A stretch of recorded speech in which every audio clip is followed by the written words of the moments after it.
Trabalho e Justiça, uma produção do Tribunal Superior do Trabalho.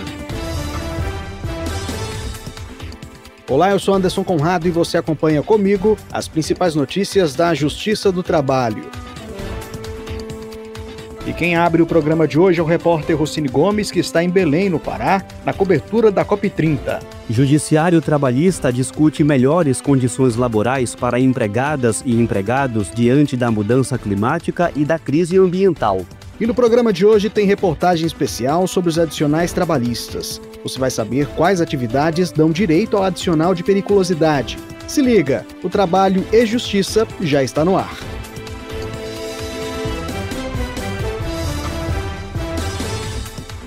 Agora vamos direto a Belém, no Pará, que neste ano recebe a COP30. A conferência da ONU reúne líderes mundiais, cientistas, representantes de organizações não governamentais e da sociedade civil de quase 200 países, com o objetivo de discutir medidas de proteção ao meio ambiente. E claro, o Tribunal Superior do Trabalho é uma das instituições presentes no evento. Quem tem as informações é o repórter Rossini Gomes.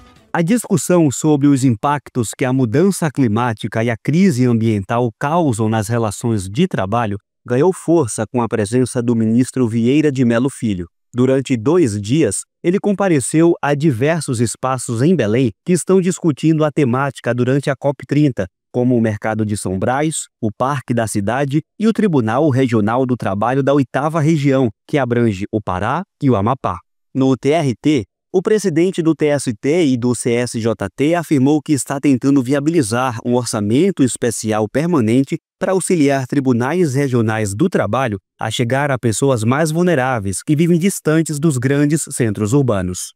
Na Zona Azul, dentro do Parque da Cidade, o ministro Vieira de Mello Filho ressaltou que a vida e o trabalho das pessoas devem estar no centro de todas as decisões e que garantir esse direito é função da justiça. Não há falar em sustentabilidade se nós não tivermos a ideia de trabalho decente e justiça social. Então a gente tem que ficar de olho no triângulo que é o ambiental, o econômico e o social. Se nós conseguirmos equilibrar sem que nenhum deles se projete acima de qualquer outro desses pilares, nós vamos assistir uma possibilidade de que nós comecemos a transformar as coisas. A COP30 continua. Tem programação até esta sexta-feira, dia 21. Reportagem especial. Série Adicionais Trabalhistas. Episódio 2. Periculosidade. Você trabalha com eletricidade, inflamáveis, explosivos ou outra atividade de risco constante? Enfrenta perigos no trabalho mesmo seguindo todas as regras de segurança? Então é importante saber. A lei reconhece esse risco e assegura o pagamento do adicional de periculosidade. Esse é o tema da reportagem de hoje, da nossa série sobre os adicionais de risco ao trabalhador. As informações com a repórter Ana Clara Neves. Que acidentes acontecem não é por vontade das partes. Sempre tem algum descuido em algum momento.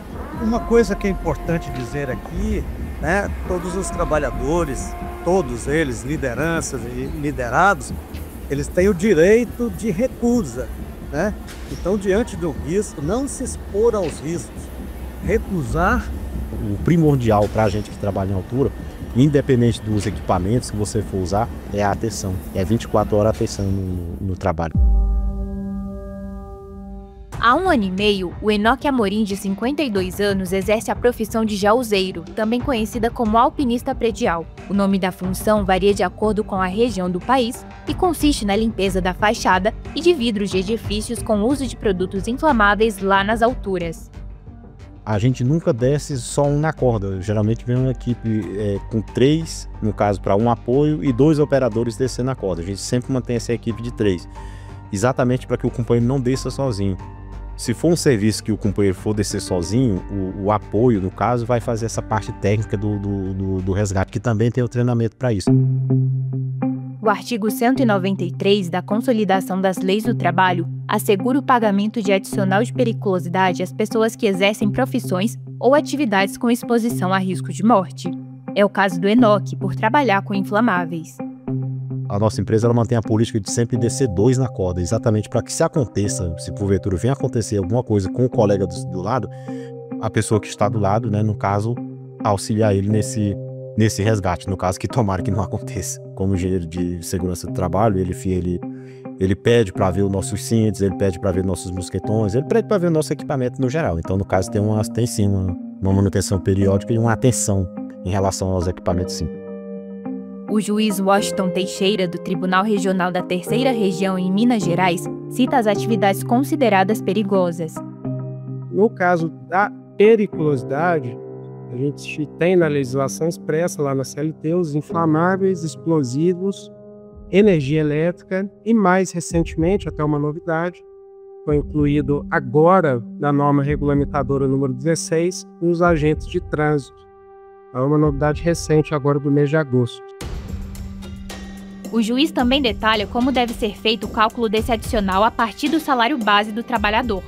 Os adicionais têm a natureza salarial, portanto, eles vão repercutir em todas as outras parcelas trabalhistas que usam o salário como referência.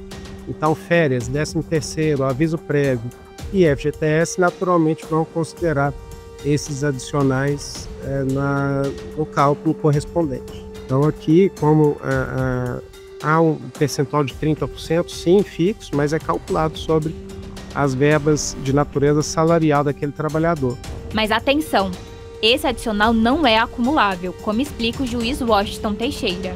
A gente teve uma série de pacificação com precedentes vinculantes do TST, e um deles eliminou essa discussão dizendo que eles não são acumuláveis. Então, o trabalhador vai ter que fazer a opção daquele adicional que melhor aproveitar a ele. Então, pode ser, no caso, a periculosidade ou a insalubridade, mesmo que o trabalho esteja expondo a ele a esses dois fatores de risco. O juiz se referiu à tese 17 do TST, que proíbe a acumulação dos adicionais de insalubridade e de periculosidade, ainda que decorrentes de situações diferentes. Os adicionais de risco foram previstos na legislação para compensar financeiramente o trabalhador ou trabalhadora pela exposição a condições prejudiciais à saúde e à vida. E para que o desempenho no trabalho seja seguro, os equipamentos de proteção são fundamentais, além de outras medidas, como destaca o engenheiro de segurança do trabalho, Sérgio Rezende. Primeiro, é importante deixar claro, que os equipamentos de proteção individual, principalmente, eles não evitam diretamente o acidente, eles minimizam a gravidade do acidente. O que acontece para evitar mesmo a ocorrência de eventos não desejados, como acidentes, inclusive graves e fatais, são métodos, liderança humanizada, são procedimentos, cumprimento da legislação, tudo isso de forma prévia, o gerenciamento dos riscos, isso sim evita a ocorrência de acidente.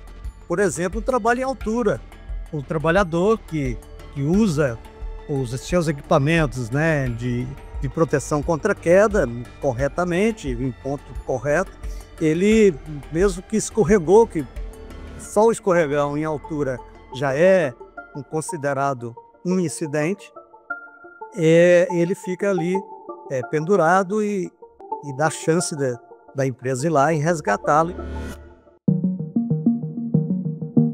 É por isso que o jauzeiro Enoque tem atenção redobrada para garantir a própria segurança durante a limpeza de fachadas nas alturas. Além do cinto paraquedista com 5 pontos que a gente usa, a gente também usa o rig, que é o que controla a descida da corda. A gente sempre desce com 2 cordas. Uma corda é para o trava-quedas, que é o nosso sistema de segurança, nosso backup de segurança. Aí fora a gente usa os mosquetões, que são mosquetões para 2.500 quilos cada um, que é para prender as 2 cordas, para prender o rig e para prender também o próprio trava-quedas. Capacete, luvas, O primordial para a gente que trabalha em altura, independente dos equipamentos que você for usar, é a atenção. É 24 horas a atenção no trabalho. O engenheiro em segurança do trabalho, Sérgio Rezende, chama a atenção para o que pode ser feito quando as condições de trabalho indicarem risco extremo. Todos os trabalhadores, todos eles, lideranças e liderados, eles têm o direito de recusa, Então, diante de um risco, não se expor aos riscos, estar ciente desse risco, comunicar esse risco para tomadas de decisões de priorizar a eliminação dos perigos e os respectivos riscos ali presentes. Todas as empresas são obrigadas a conduzirem o processo de gerenciamento de riscos ocupacionais.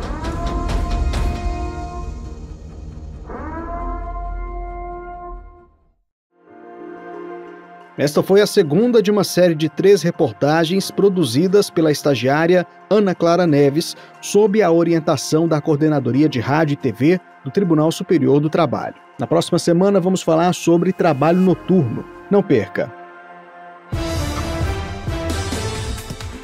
A edição de hoje termina aqui. Muito obrigado pela audiência. O Trabalho e Justiça teve a apresentação de Anderson Conrado, edição de Renata Soares, produção de Ana Luísa Badu e Milene Teixeira, colaboração das estagiárias Ana Neves e Sofia Elizabeth Vieira, supervisão de Patrícia Rezende e trabalhos técnicos de Eduardo Miranda e Rafael Feitosa.